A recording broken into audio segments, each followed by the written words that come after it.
Welcome to my closet. So with the holidays coming up, there's a lot going on in my kitchen and with people coming in and traveling. So there's just a lot going on and I just needed a quiet space to film, and my closet is the only place I could think of. So I'm back to where we started from. And I know a lot of you have been like, why haven't you been filming in your closet? It's just because my closet is not as long as it used to be. Like when I was filming in my old apartment, my closet was as long as my room. This is like a walk-in closet, so it's just not as much space as I was used to filming with when I had my old studio and my room at my old place. That's the only reason. But I miss the background. What do you guys think? I'll try to see if I can film some stuff in here, throughout the remainder of the channel, because I'm kind of enjoying or missing this background. Let me know what you guys think. Do you like me being back in my closet? Let us know in the comment section below. Anyway, this was a really good season finale. We got a lot to talk about, so if you need to pause this video, pause it, go get your snacks, go get your drink, and come on and sit down and enjoy yourself. Let's get into it. Lacey, Shane, and John. So Lacey needs to be in jail. She has now hit 2 people on this show, assaulted 2 people on this show, and nothing has happened to her. She needs to be in jail. I don't know if this is fake, if this is the storyline that she discussed with Shane and John. I don't know what it is, but I don't like it. She's literally beating up on these men and nothing is being said about it because she's a woman. It's not fair. It's not fair, and I do not like it. She needs to be in jail or under a prison. Anyway, so Lacey decides to bring John over to, I guess, her father's place. How did her father get this place? I was looking like, sir, where you get this money from? Because you are giving me Cheryl's parents. Anyway, she invites John over to her dad's place with the kids because she wants to do the paternity test results with him. And so John comes over. As soon as he comes over, there's some tension with Lacey's father and John that we just don't discuss. So it's very obvious that John and Lacey's father has some issues. But nobody in the confessional discusses it. And then John and Lacey's father starts to get into it. And it becomes such a heated argument where I'm just like, something happened here. Something happened in this relationship and we just don't talk about it. There's no explanation of it, which I think was intentional, because when I got to the end of this season finale, I saw that they were going to be on Life After Lockup. So maybe that's the reason why they kept that out, or, didn't let the audience know that there was some tension with Lacey's father and John, because it was just very odd to me. John walks up and he's just like, and Lacey's dad is just staring at him. And I'm like, okay, so something happened and we're not talking about it. All right. So they start getting into it. Lacey's father, I feel like, is trying to make small talk with John, but John is not having it for whatever reason. So John says something smart under his breath, and I guess that he's being very standoffish, and the father can pick that up. So next thing you know, they're having an exchange of words. And the dad is just like, you still at home sucking on your parents' dick. And I'm like, wait, what? What? Why did it get here? Did they cut something out? It just got so heated so quickly, and nobody explained why. It was so odd to me. And then Lacey's father says to John, oh, I can put you right back in prison. Keep on talking to me like that and I'll put you right back in prison. And when he said that, I was just like, see, this is where Lacey gets it from. This is exactly where Lacey gets it from, because she does the same thing to John. She does the same thing to Shane. Threatens them with prison if they do anything. So she treats them bad and she hits on John, because she started smacking on John because John was getting into it with her father. She never stopped her dad, but here she is pushing John aside and telling him to stop. He's not stopping, so she starts smacking him, and then John is just like, put your hands on me again and I'm gonna knock you out. I have no problem with that. I have no problem with that. She smacked that man in his face 3 times hard, because we could see the redness of where she smacked him. And then she did it in front of her kids because she's telling him and her father to stop cussing in front of the children. So she's telling them to stop cussing in front of the children. I honestly respected that. Then she starts beating up on John and cussing at him in front of her children. So I'm just like, was it about the kids, or did you just want to control him? This was a really disturbing scene. I did not like it. I did not like her beating up on him. I did not like the father threatening putting him back in prison. John, leave these people alone. I know you're going to stay along and play along with this family because, you know, you're going to get a check for life after lockup. But they're very toxic. They are very, very toxic. And I wouldn't be surprised if they're the reason why John is currently in prison right now for drugs. Because he just got locked up after this season wrap. So I don't know if he's going to be locked up while he's on life after lockup, or maybe we'll probably get the beginnings of that. But I guarantee you that Lacey or her father or Shane had something to do with that. So then Lacey goes home to Shane and she tells him everything that happened with her and John. Now, Lacey is a liar. We all know that. And she's also trash. Basura. It is what it is. She is the white female Michael of this season. So, of course, she tells Shane her truth, which is all lies. She tries to make it seem like John was this madman, just like this raging lunatic going after her and her father and her kids, and leaving out the fact that she hit him 3 times. When you hit that man 3 times, he said, hit me again and I'm going to knock you down, as he should have. As he could have said that after the first hit, and he could have blocked the first hit. Like, he didn't even have to let you do that. But 1, you're a woman and he respects you and he also loves you. And 2, he's on camera and he doesn't want to go back to prison. And he know what kind of hoe you and your father are. And I'm not talking about a sexual hoe. When I say hoe, I'm talking about somebody tricking the system, which is what Lacey and her father does. So he knew that if he hit you, you would pervert the system and get him back in prison like you probably done before. She seems like she's some kind of cop caller. You know them chicks that you used to see on, what is it, Bad Boys? Cops. That show. The woman would call the police and saying that the boyfriend is doing all this stuff. And then as soon as the police come there, they start fighting the police so the boyfriend can get away. And I'm just like, well, what is it? Is he beating up on you or what? Like, what is happening? Lacey seems to be that girl. She calls the cops to get her man in check. And then when her man gets arrested, she starts falling apart and trying to fight the cops because she don't really want him to get arrested. She just wants to scare him and get him to do what she wants him to do. That is her relationship with John.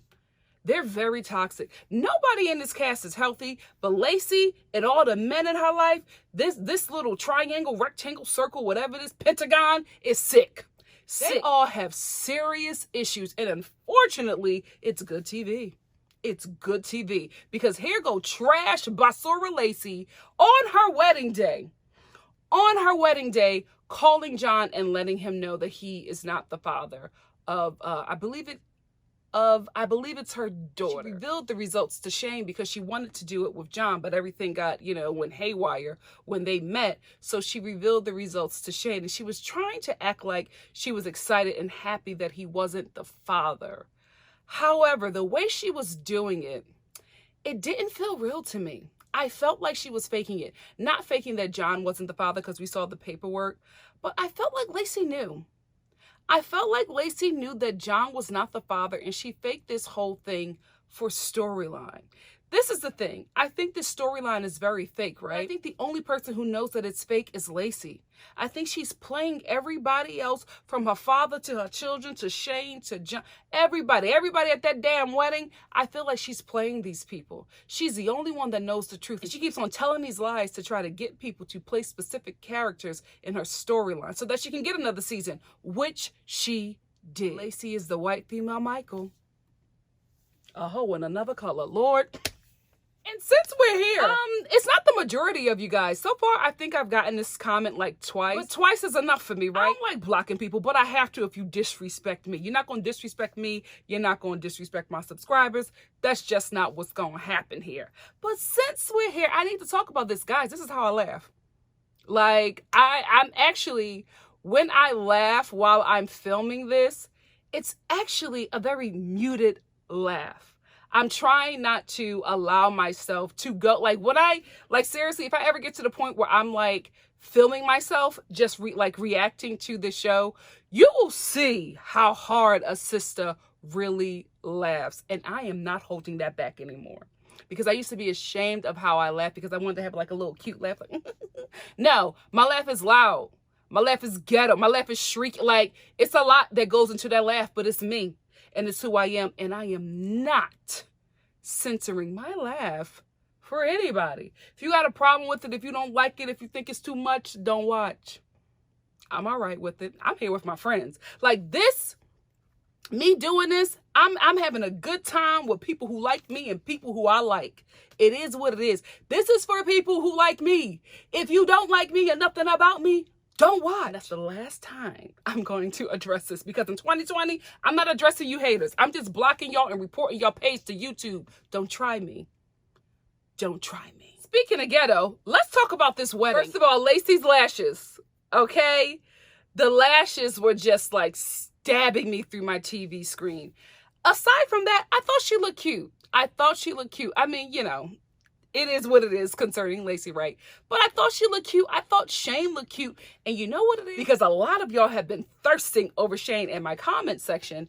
And looking at Shane watching this episode, I realized what it was about him that you guys are just like, oh my goodness, if he fixes this, if he gets that. Shane looks like Shia LaBeouf before he started going on red carpets with a paper bag over his head. Before he had those outbursts where he was like running in, you know, the streets of New York with those shoes on and robbing, you know, homeless people of their fries. Before that, Shia LaBeouf was it. He was it. We all wanted to taste of that, you know, urban white boy. That's what Shane gives off. He looks like him with a dash of poverty. You know what I mean? Shane could have been Shia LaBeouf if he had some money. That's what it is. Y'all see Shia when y'all see Shane. That's what it is. And probably that OnlyFans account, because y'all better not be watching that child do porn. We are better than this. Better than this. Although, I haven't watched, you know what I mean? Because, you know, I'm a good Christian girl. But I thought about it. 'Cause I feel like I need to know, but I just can't bring myself. I can't bring myself to watch Lacey pimp that child. I can't. But, you know, I'm not judging anybody who has, because I thought about it. How much is it? You know what? No. No, Nikki. No. So Lacey and Shane, I thought they looked cute on their wedding day. But where was this? I had no idea. I knew the wedding was obviously on a very crowded public beach, right? But where did they leave out of? Did they leave out of like a rec center? I didn't know what happened. I was just like, you know what? WeTV, you got some kind of budget. Y'all could have paid for a better location for this wedding. This wedding was on a crowded public beach, guys. I mean, they literally got married in front of an overstuffed trash can while people are playing frisbee, jogging. There was one dude who was jogging and then he just stopped and just started watching the ceremony. I was like, WeTV, come on. Now, y'all had some kind of budget for this, because y'all got a budget now to start doing your own little YouTube channel where y'all do reviews. Really? Really? Y'all just don't want to pay the YouTubers who are already doing it and doing it well? Really? I've seen them. No competition. But if y'all got a budget to start your own little YouTube channel, y'all had a budget for Lacey and Shane's wedding. But maybe they got the wedding they deserved. Saying their vows unto the Lord, and those freaking extras that they hired to sit in the audience, because you cannot tell me that Lacey and Shane knew them people. There was like there was a black guy there who looked like a tourist. He literally looked like he was on this beach taking pictures of his vacation, and they probably paid him $50 to sit in the audience and film this scene, because there were a few people who were dressed for a wedding. Everybody else looked like they picked them up off the street and was just like, do you want to be on TV? Here's your chance. So maybe that's where the budget went. Paying extras to sit in the audience, because Lacey and Shane didn't have a lot of guests. They did not have a lot of guests, and the guests that showed up, wow. I think that Shane's best man, I mean, it looked like, no shade, it looked like they pulled him right out of prison. Like, it just seems like as soon as he paroled, they put him in this wedding. And then the other dude in his wedding, there was like no front teeth, but he was like young. You know what I mean? Like, he looked like he was like early 30s, but he didn't have no front teeth, and he looked like he had been drinking a lot. Where are they from? You know what, America, it's one of the richest countries in the world. There is no reason why we have Americans who live like this. Like, let me tell you something. I grew up in a hood, right? I have never seen this kind of poverty before in my life. Love After Lockup has opened my eyes up to, parts of America I didn't even know exist outside of like a TV show. You know what I mean? Like I've seen this on like TV, not reality TV. Like you can't fake Cheryl. You can't fake her family. You can't fake Shane's bridal party. This is sad. And unfortunately, still good TV. So we end with Lacey and Shane having fun at their wedding. They seem like, I don't know how true the vows were for either of them, but they seem like they had a good time. They look cute, If this is love, I'm going to root for it. I'm going to root for it. But I think Shane is in love. I think John is in love. He's in love. Shane is in infatuation. And Lacey is a pimp. She's just a pimp. And she is going to pimp these men into a successful another season for all three of them. So listen, get the bag. All of y'all, get the bag. If this is what you're going to do, get the bag. Because next season on Life After Lockup, they going to bring it. This couple is I cannot wait to talk to you guys about that trailer at the end of this review. I was looking at that trailer like, oh my gosh, January 3rd can get here fast enough. Cheryl and Josh, not surprised how this one ended.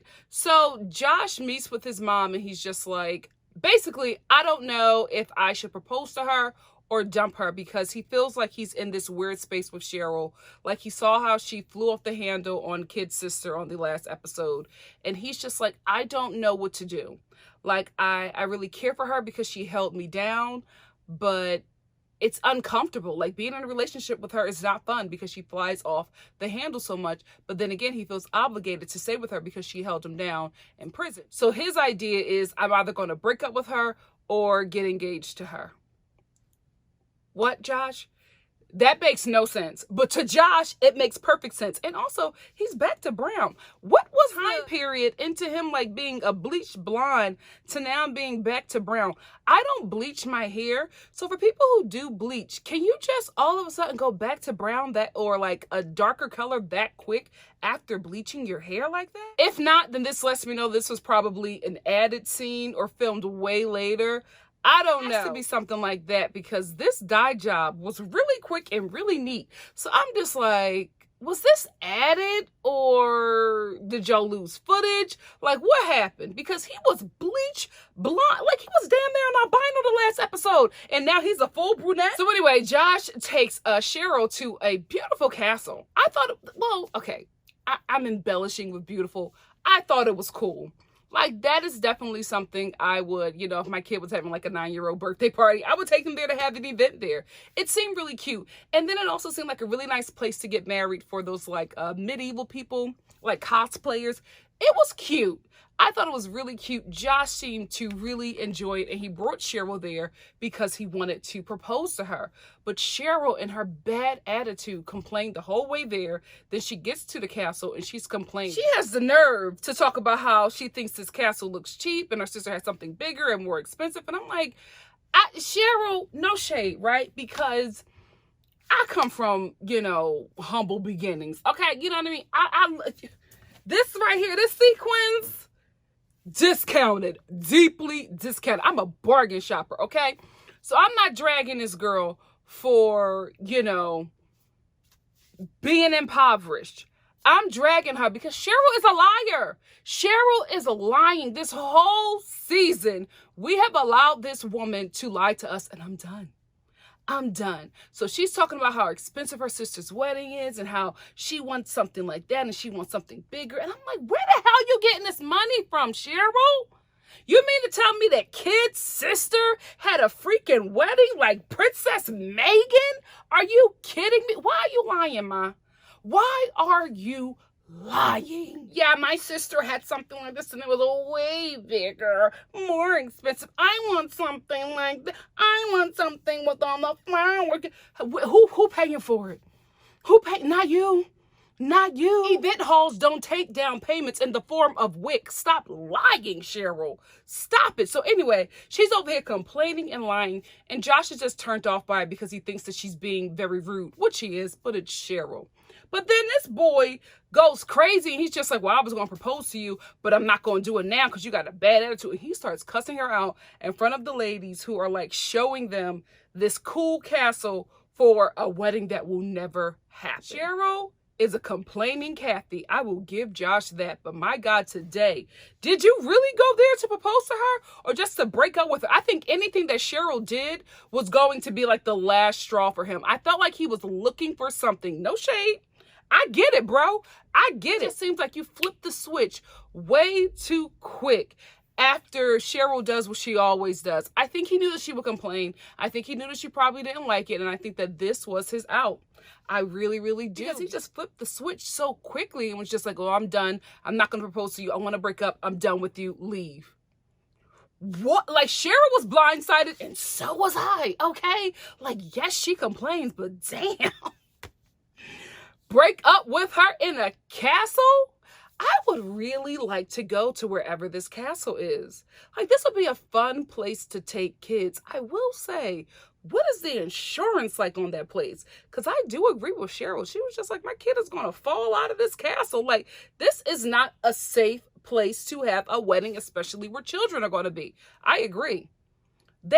I mean, how many steps did they have to climb up? This castle was like on the top of Mount Everest. It had like all of these stairs open with like a steep fall. It just did not seem safe. It seemed cool. It seemed cool, especially when Josh climbed all the way up to the top and they did their little drone shots that Love After Lockup loves to do. But still, what is the insurance like at this place? You cannot tell me that there have not been several people who have fallen to their death at this castle. Like, come on. So Cheryl and Josh have officially broken up, but don't you fret, because they got back together after filming. Of course they did, and we will see them on Life After Lockup. That is the only couple I'm not excited about, because Cheryl and Josh just don't really give me a lot. So I hope we see less of them and more of Clint and Tracy. Girl! We are going to have a time next year. Just you wait. Just you wait. Life After Lockup is going to deliver. We'll get into it later. Let's keep on moving. Angela and Tony. Is Tony playing Angela? Absolutely. Does Angela know? Absolutely. I think she knows. I think Angela knows. I think she is the type of woman or partner who is just like, I just don't want to know, right? I think she would be okay with Tony cheating on her just as long as she doesn't know and nobody else knows. Like, she probably knows that something is going on, but just as long as it's not in her face and nobody else can tell her what her man is doing, she's good. Like, she has to know. There is no way that she does not know. That's why she's always nervous. That's why she's always like, you know, confronting Tony in front of her family and friends about if he's using her or not, because she already knows. She already knows, man. Let's be real here. No shade. No shade. All tea. You're deteriorating. Like, every day, a piece of skin falls off your face. Every day. Every day. And it's not because you're getting older. It's because of these damn cigarettes. Can't you get the nicotine gone? You are literally devolving into the Crypt Keeper. You have got to stop, Angela. You have got to stop. And I think because she knows that she is transitioning into a Walking Dead zombie, that it's okay that Tony does what he does, because at least she got a man. A man that's young, a man that, you know, can sex her and she can tell all her girlfriends about it. Girl, I finally gave him that nicotine BJ that I was bragging about and he loved it. Like, she just wants to have something to tell her girlfriends. So I think she knows, right? And I also think that they're playing up Tony's infidelity on TV to come back for another season in Life After Lockup, because it obviously worked, because Tony is just like, oh, you know, Angela loves me, I can do whatever I want. And then we get to the end of their story and we see him saying that he's going to therapy and he's actually going to a hotel to meet with a woman who's mic'd. Come on. Come on. This relationship ain't real. They are doing this for the cameras. If it is real, Angela's getting played and she does not care. So why should we? Another couple I'm not excited about seeing in Life After Lockup. You know what? I think I just want all Clint and Tracy. That's what it is. I don't care about nobody else. But you know what? I keep on trying not to talk about this. But Sarah got her acrylics back and she done put on her black woman suit. She's ready. She's ready for Life After Lockup. Who was it? It's... I can't wait. And no, I am not talking about that Dollar General proposal that Tony gave to Angela in front of some lake in like a playground. She thought it was so sweet. Angela, the bar is set in hell. You have got to do better. I hope. Now, I will only be interested in their storyline if Trailer Park Jerry Springer comes back and saves Angela from Tony. That's the only way y'all keep me invested. Anything else, y'all faking it. I see right through this fakeness.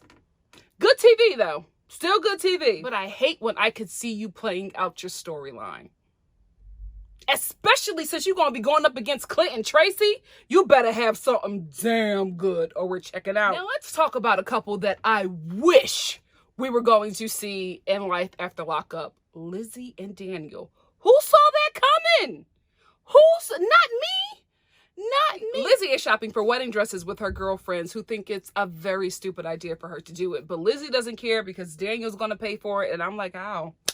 How is he going to pay for it? Like, even later on, she mentions that he just got a job. So he has the money to pay for the wedding dress and the wedding. And I'm like, wait, hold on. First of all, you're a student in a very small town. Even with the job that you have, you are not making enough money to pay for a wedding. So she dropped $700 on his wedding dress in hopes that Daniel is going to pay for it. While she's dropping $700 for this wedding dress, Daniel is dropping $2,000 for a Flintstone car. That car looked like it should have been in the junkyard.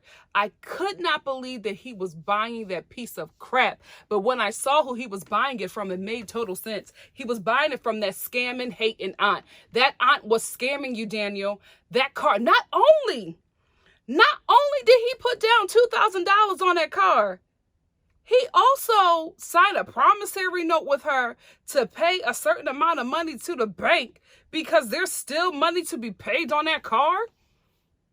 That car was $7,000. Daniel, your aunt and the bank scammed the hell out of you. No way. That car was $200 tops because it was on its way to a junkyard. But Daniel was talking about this is his dream, building cars. While he's talking about his dream in building cars, we see Daniel attach a shopping cart to the top of a car. And I'm like, what is your dream? Because you ain't no Elon Musk. You don't got that kind of money. What are you doing? Somebody has to talk some sense into this kid. What are you building? So anyway, Daniel goes and buys this car, and then Lizzie goes to pick him up because they're going to start looking at wedding venues. Daniel, for some reason, has an epiphany. After he proposed to this chick, after he went through all of this stuff to get her, he has this epiphany that he's not ready to get married. I totally agree, right? But maybe discuss that with your fiance before she comes over to pick you up to look at wedding venues. She comes to pick him up. He's showing off his car and he's just like, well, I think this is more important. I got to do this to invest in my dream of building cars. I don't need to get married right now, so we don't need to do this. Excuse me? Lizzie had the perfect reaction. She was just like, oh no, we don't need to get married and we don't need to be in no relationship. Because this is not how you communicate. Why didn't you call her? Why didn't you sit her down and say, I was having these doubts. I want to marry you. I want to be with you. Just not right now. I think that Lizzie would have been along with it because Lizzie don't want to be married right away. Lizzie just wants to be pregnant right away. That's another thing. Daniel was not upfront with her either that he wasn't ready for kids. Like, I knew that it was a lot for him right out of prison. But, dude, you was talking this talk to Lizzie while you were locked up. So when you got out of prison, which happens with all of the women, when the men get out of prison, the women are just like, well, okay, everything that we done talked about doing, I'm ready to do. I done stopped my life for you. So now that you're out, let's get started on it in a minute. Just like, oh no, I need to experience life outside of jail. I need to know, how a car feels. I need to put a shopping cart on top of a car so I can live out my dreams. I don't need to get married right now. Excuse me.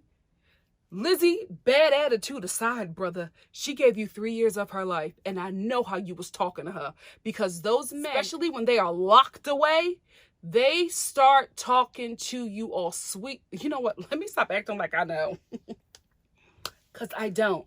But from watching this show, right, and from, I told you about my friend who is with a lifer. That's how he got her. All these notes. I love you. I want to do all this stuff with you. I want to build with you. That's how they talk to you. So Lizzie believed him. She really, really did. And then when he got out, he played the role. He played the role. He's having unprotected sex with her, knowing that she wants to have a baby right away. He's, getting his mom to buy her a ring and proposing to her in some kitschy hotel. And she is like enamored by it because she thinks that she's about to marry the love of her life. I'm Team Lizzie on this one. Daniel was wrong. Daniel was wrong. I did not like how he talked to her. I did not like how he just threw all this stuff on her and tried to make it seem like she was pushing all this and that she was crazy. You proposed. You proposed. You both set a date to go look at wedding venues. That's why she came over here. Appointments were made. How is she crazy? How is she unreasonable when you're doing all of this stuff to maintain this relationship with her, because this is what you told her when you were locked up? You weren't man enough to be like, listen, I was talking crazy because I was behind bars and I was just missing you. Now that I'm out in the real world, I want to do other things because I'm 21. I'm still a kid. There's things that I want to do, and I don't want to be a husband or a father right now. I think if Daniel would have said that to her in the beginning, I think they would still be together. And maybe that's not a good thing. You know what I mean? Because this whole thing went way left. Lizzie breaks up with him. He asks for the ring back. She doesn't give the ring back. Legally, Lizzie, you have to give the ring back. But she's like, no, I'm not giving the ring back. And to this day, she still has the ring. And then Daniel's just like, well, my mom bought it, so you have to give it back to my mom. And she's like, no, I ain't giving her nothing. She's going to have to come take it from me. Daniel leaves, and Daniel's mama comes trotting out, and she's like, give me back the ring. And Lizzie's like, no, I'm not giving you back the ring. I bought it. Give it back to me. And Lizzie's like, no, it's not happening. Like, I'm not giving you the ring, although she's supposed to. I watch enough Judge Judy to know that Lizzie was supposed to get that ring back, but she was like, no, I'm not doing it. So what's up? Like, what you want to do? So then Daniel's mom trots away, and she's just like, oh, I can't stand you, you drunk. And then Lizzie gets pissed, picks up a rock, and hurls it at this woman. Let me tell you something. Daniel's mom was just like, oh, it just scraped. It just grazed the bottom of my shoe. If that rock had actually hit me, then this would have went a lot differently. No, you threw it. Even if it missed me, you still catching these hands. You're still catching these hands. Let me tell you something. All I would have had to do was hear that rock pass my ear. Before it hits the ground, I'm turning around and I'm punching Lizzie dead in her forehead, right between the eyes. Right between the eyes. How dare you? How dare you? If you can't beat somebody in a war of words, shut up. Shut up. If you have to resort to violence when somebody was just giving you words, you the problem. I know there are some words that are unforgivable, guys. I get it. But if you do not feel physically threatened and you're just hitting somebody because you don't know how to best them in a verbal combat, I can't rock with you. That was wrong. Not only was it completely disrespectful, it was so childish of Lizzie to pick up a rock and throw it at Daniel's mom. Like, what are you doing? I was on her side until then. I was on her side until then because I did not agree with how Daniel treated her. It wasn't fair. Yes, she made it known that this is what she wanted, but she didn't make Daniel propose. He's a grown man. He's a grown man. She did not make him have unprotected sex with her. He's a grown man. He did that. So how dare you turn that on her and then call off the engagement in such a horrible way? Like, how dare you? I felt bad for Lizzie. And y'all know I haven't felt bad for her since we met her. I was always like, Lizzie is the problem. Then we get to Daniel, who, can we talk? Looks very different in his confessionals. He looks very skinny. Skinnier than how he normally looks. Cheeks all sunken in. I'm like, Daniel, did you relapse? I feel like maybe he relapsed and probably got himself back together, but he looked really sunken in his confessionals. Maybe that's what's really going on with him. Maybe he's struggling in his addiction and he's just not ready to, be the boyfriend for Lizzie. Well, wait a minute. No, because he got a girlfriend now. That the mother loved. Daniel, basura. Absolute basura. Lizzie got a bad attitude, but brother, you trash. You trash for what you did to that girl. You ain't have to break up with her like that. She deserved better. She gave you 3 years of her life. She deserved better. Gloria and Alex. Yeah, didn't see this one coming either. Did not see this coming. So, the thugged out Keebler elf meets with Juliana again. And I'm like, Juliana, since you're not on drugs no more, why is Alex still an option? So Alex meets up with Juliana, and he's talking about the good old days with them when they were dating and how he's not with Glorietta and he wants to be with her. And Juliana is just eating this up. Eating it up, letting him rub on her, being like too close for comfort for me. Then they like go out to dinner and he's like, real, Rico Suave all up on Juliana, and she's receiving it. Like, she's very receptive of this idiotic behavior, right? So Glorietta's mama gets this idea to go run up on Alex, right? To go find out where he is, because he's not, I guess he wasn't where he was supposed to be. And no way that Glorietta or her mother came up with that idea. Ain't no way. That was production. Production knew that Alex was meeting with Juliana, and they was just like, this is going to be some good TV if we get Glorietta and her crazy mama to run up on this dude. And boy, were they right. Running around trying to find him. And she goes to Cato's toe shop or whatever, and his wife is there. Cato's wife, what the hell are you doing? Why even get involved in this mess? Because now you done messed up with your man. Because one thing about men, they do not tell the wife, the girlfriend, the chick they talking to, any information about their friend. Like, they will hold down a dude, even if they don't even like him. They not spilling his tea. Women are different. We tell it all. We ain't protecting our man. Even if we don't like you, we telling everything. So she goes to Cato's shop to try to find him because she thought that that's the last place where he was at. Cato's wife is there. She calls Alex because Alex isn't answering Glorietta's phone calls. So she has Alex on speakerphone. And I'm like, ma'am, ain't no way I'm messing up with my husband over some chick with bad eyebrows. No shade, Glorietta. But this was not Cato's wife's business. She did not need to be involved. I'm thinking maybe she just wanted to be on camera because she didn't need to do all this. You don't even know Glorietta. Your relationship is with Alex through your husband, who is going to be pissed at you for getting involved. So anyway, Alex is on speaker. He tells Cato's wife where he is. Glorietta and her mama run up on Alex and Juliana. Juliana did not know that this was going to happen. She did not know because Glorietta's mama runs up on Alex, throws a drink at him. Juliana is just like, oh, hell no, I'm clean. This is not what my new life is going to be about. As soon as Juliana saw that, she was done with him. I could see it in her eyes. She was shocked, and she looked and she was just like, oh no. Oh no, I'm ready to go. So Glorietta, who I respect in this moment because she was not disrespectful to Juliana at all. She was all about Alex. She was like, hey, I'm his fiance. Did you know that we are engaged and we're about to get married and that he's saying that he loves me and wants to be with me? And Juliana is just like, no, I did not know that. And then Glorietta is just like, why are you doing this? You're out here on a date with another woman and we're supposed to be getting married. She addressed Juliana with grace. Then she turned to her man and started getting him together. That's how it's done. I don't care who that chick is. Now, if she's like your best friend or your sister, deck that hoe. But still, keep that same energy for your man. I totally respected Glorietta in that moment because that is how you are supposed to handle those kinds of situations with cheating men. Now, her mother, ma'am, you need to learn restraint because, listen, Alex was wrong. Alex was wrong. You picked up a glass and threw it at this man. I don't care how small he is. He just got out of prison. His prison reflexes were still strong. She threw the glass at him. He ducked, got some ice on his neck, picked up another glass and threw it back at her. He wasn't wrong. He wasn't. I don't care if she is a woman. Why did you pick up a glass and throw it at this man's face? And let me tell you something. This show was so messy. They did not stop filming and they did not get security. The security that came in there and broke up this fight was a security from the restaurant. And the restaurant owner was just like, oh, They were like, not in my store. Get out of here with that. No. I don't care what you paid me to film this scene. I don't want it.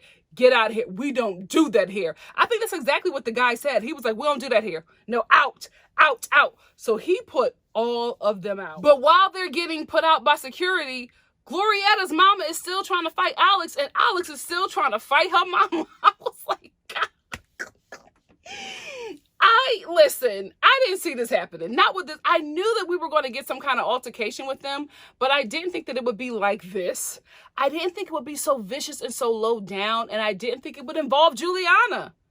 And now I want to see more of them. Now I'm upset that we are not going to see them in Life After Lockup, because this, if they would have started right here, I would have been all in. I would have been all in. It was such a slow burn to get this couple to be interesting. You know what I mean? So anyway, their story wraps up with Gloria dating a new man. She's happy and in love. And Alex driving away in this oversized car.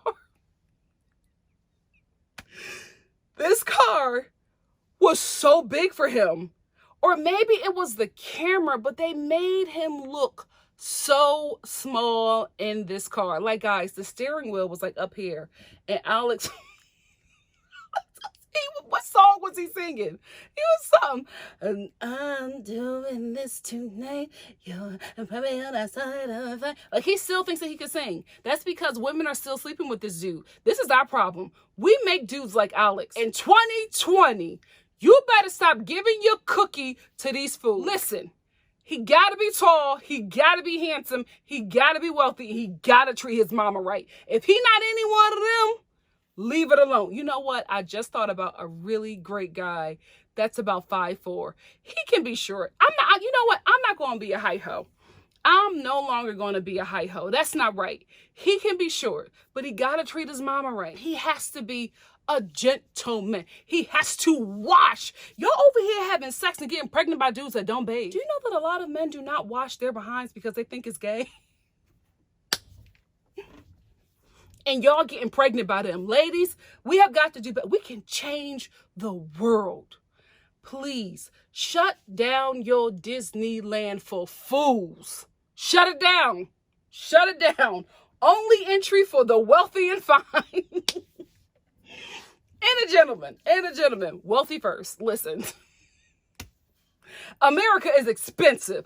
We're not going broke in 2020. Not for nobody ugly and broke. The devil is a liar. Vincent and Amber. So Amber reveals more of her plan in the season finale. She reveals that her mother, and Puppy, their plan was for her to marry Vince and scam him for his benefits and for just the money that he was going to continue to give her, because he supported her and Puppy and I guess her mama while they were all locked up. But she realized that she couldn't do that anymore because she's a lesbian. So she realized this was not something that she could go through with. And my thing is, how did you, Amber, as a full-blown lesbian, think that you were going to be able to be married to this man and not have sex with him? Puppy was just like, get down on your knees and get that man a blowjob. And Amber was disgusted. She was absolutely disgusted. And I'm just like, why were you the one to marry Vince? It should have been Puppy, because Puppy was down to do whatever she needed to do for her coin, not Amber. Amber was just like, I can't do this. This is not something that I signed up for. I know that I said I would go through with it, but I cannot do it. So that was the plan. She was supposed to marry Vince, not have sex with him, and get like all the financial support that he was giving her while she was still in prison, and take care of Puppy and her mom. That was a dumb plan. And you guys are professional scammers?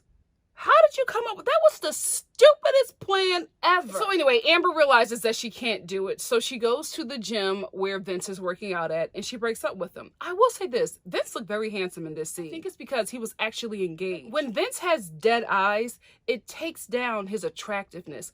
When he is engaged in just speaking with someone, he becomes attractive. I don't know if it's because everything moves up, the eyebrows, I don't know what it is, but I was just like, oh, there's cute Vince. Like, why can't we stay here? Because when Amber was trying to break up with him, he was really trying to save the relationship. Listen, a lot of y'all said that y'all don't believe that he loves her, but he has some kind of affection for her because he was fighting for this woman. And she kept on saying that she didn't want to be in the relationship, and he kept on trying to convince her to stay so much that his eyes were engaged. Like, that made me believe that he really wanted this to work. He really wanted to be with her, because for that entire scene, the eyes were raised. He looked normal. He looked well. You know what I mean? He was just like, no, what is it that I can do? Like, how can I change? And I just felt really bad. I felt really bad. And I can't believe that we're here with this storyline of Vincent and Amber, and we are feeling for Vincent. Vincent, who early on, he was always suspicious and hella creepy. And now we're just like, I don't know. I felt like I was watching The Notebook. You know what I mean? He was fighting for her. And she was just like, no, I'm not going to do it.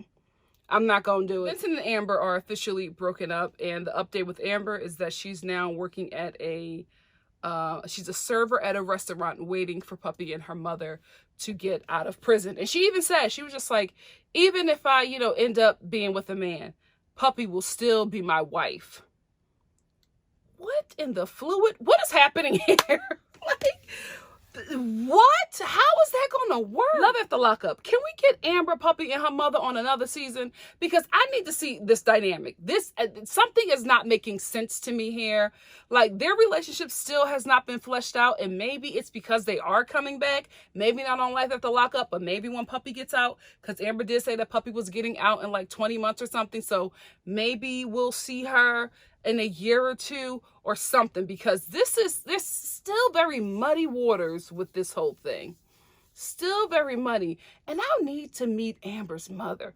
I need to meet that OG. Stick with Amber, Love After Lockup, because I think she has an interesting story with Puppy and her mother that we need to see. I don't know if you guys realize it, but we were very engaged in her story because of what she said about Puppy and her mother. They were really important cast members in this season, and we never met them. So I want to see their stories from the actual characters. So hopefully we'll get to see an update of Amber, Puppy, and her mother sometime soon. Probably in like a season or two. Who knows? Anyway, this is what I really want to talk about. Vincent is now in a relationship with a woman from the Philippines. Now, follow me, walk with me here. Sharp Entertainment also produces 90 Day Fiancé. Sharp Entertainment, I'm smelling a crossover. This would be a missed opportunity if we do not see Vincent and his woman from the Philippines on a new 90 Day Fiancé season. Total missed opportunity. Can you imagine Vincent and his dead eyes trying to be booed up with this woman from the Philippines? I want to see it. I want to see it. Sharp Entertainment, don't let this opportunity pass. Don't do it. Get your coins. Get your ratings. Go. So that's it for me in this season finale. A lot of you guys didn't like this season. Listen, not everybody can be, the Megan and Michael and Sarah or the Clint and Tracy, right? But I think that this cast did what they came to do. I think they did the damn thing. You know what I mean? Like, I was engaged. I enjoyed them, and I will enjoy seeing some of them in Life After Lockup. And since we're here, let's talk about it. Life After Lockup. I'm ready. I'm ready. I love Christmas. I am ready to speed through Christmas to get to the new year to watch this new season. The trailer alone, Clint and Tracy, why don't they have their own special? There is so much happening with this couple, because I was reading up on the blogs. Listen, I don't read up on the blogs about nobody else, but Clint and Tracy, they have my attention. They have my attention. So word in the Love After Lockup streets is that Tracy was pregnant, but she aborted her baby because Clint's mom was not accepting of her child. What? And she was also mad that Clint's mama didn't bail her out, but she bailed out Clint. Now it's coming out that they were both locked up for drugs because Clint was denying that he was using drugs and it was all just Tracy. He just got caught in the car with her. But now they're saying that he was also booked on some drug charges. So the truth is starting to come out now that we're getting closer to this season. And also, Megan, Michael, Sarah, and a new chick. A new chick is in the mix. I can't wait. I can't wait. The only couple that I think is going to be boring, and not boring in a bad way, boring because they don't have a lot going on. They're just in a really good place. I think they're going to fake some things because they don't have a lot of drama going on. And I'm okay with that if if their relationship stays intact throughout all of this. I'm fine with it. But I don't believe how this trailer was alluding that Marcelino is cheating on Brittany. I think they're in a really good place. So I don't think they're going to give us a lot of drama. I feel like a lot of their drama is going to be fake and forced, and we're going to be able to see it. I'm here for them securing another bag. So I'm excited. I'm excited for Life After Lockup. I really, really am. I didn't expect it. I did not expect it. I can't believe I'm thinking of this right now. But for some reason, I just thought of Shane naked. I'm thinking about life at the lockup, and I just got a flash of him like naked in the bed, looking at his erect wee-wee while Lacey walks away.